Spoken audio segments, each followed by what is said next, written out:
put your hands together for Barry Farber. Farber. All right.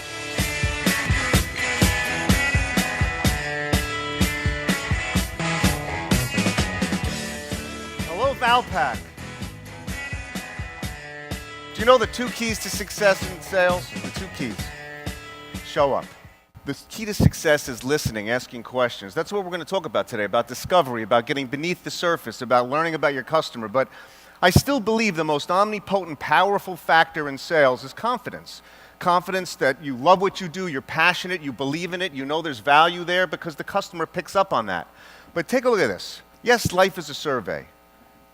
Do you know how powerful it is, not just to have confidence, but when you ask questions, you learn about that customer's business and about who they sell to and what challenges they go through, and you do things that other salespeople don't do to get beneath the surface to really bond with them.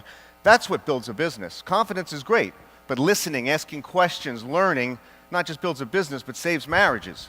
Because I love athletes, entertainers, companies with a challenge. They say, Barry, can you do this for me? Yeah. My goal is to help people break through, whether it's to get into national accounts, I'll show you examples, or to get something on QVC sold out, or whatever the challenge is. I love it if there's value behind it, if there's something unique behind it that I believe in. Because if you don't believe in what you're selling, you might as well get out of the business. You know, statistics are funny. You know, I had to do some research on this company to make sure they did really, because statistics, they say that, doctors say that 8 out of 10 people suffer from hemorrhoids, right? What's that mean? 2 people enjoy them? But, oh, I got them today. You know? Wouldn't it make more sense if a proctologist was called an astronaut? I don't know. All right, whatever. You know, is HR here? I don't care.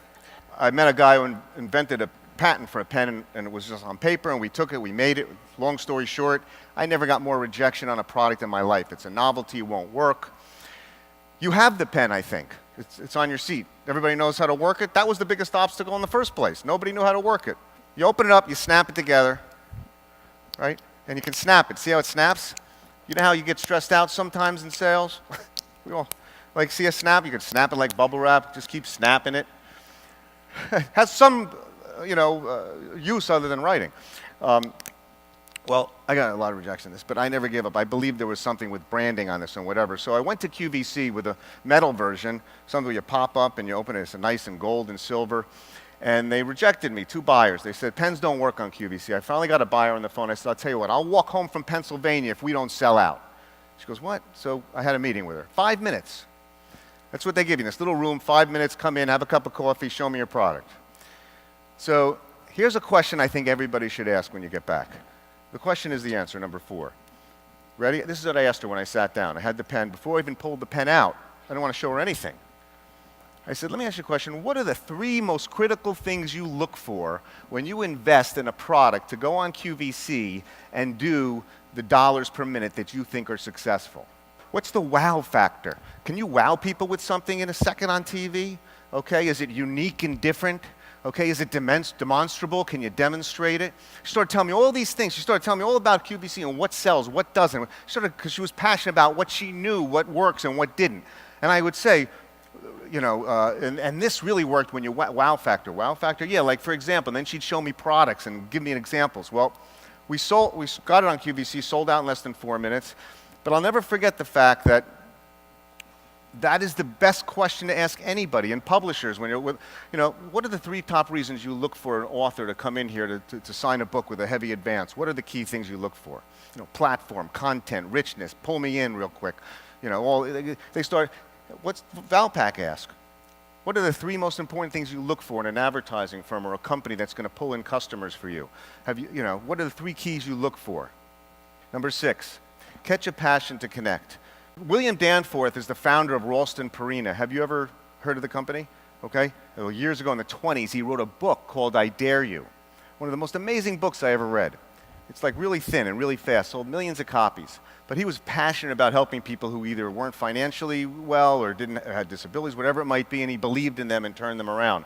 But his statement, which I never forget, is catch a passion for helping others, and a richer life comes back to you.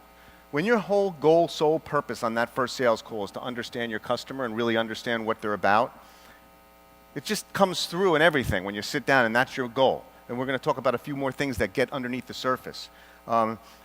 having a passion for helping others is something that not just builds your business, but just makes everything come back to you. There was a story about I used to tell this a lot. I don't know if I told it to you 20 years ago, but there was a kid, Charlie, they interviewed him on 60 Minutes or Nightline, one of those shows, and it was in California.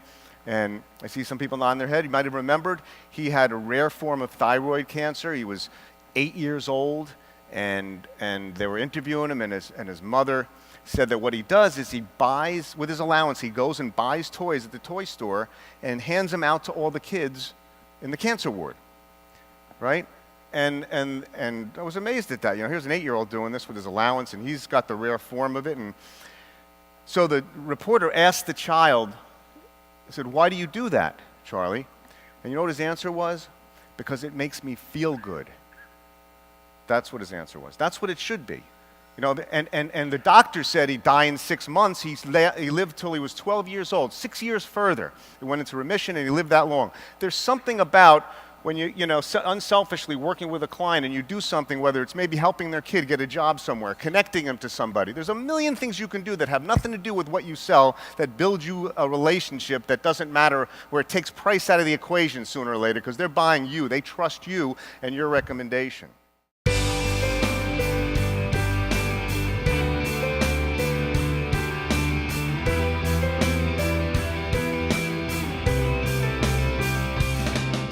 Hi, I'm Joe Bordeaux.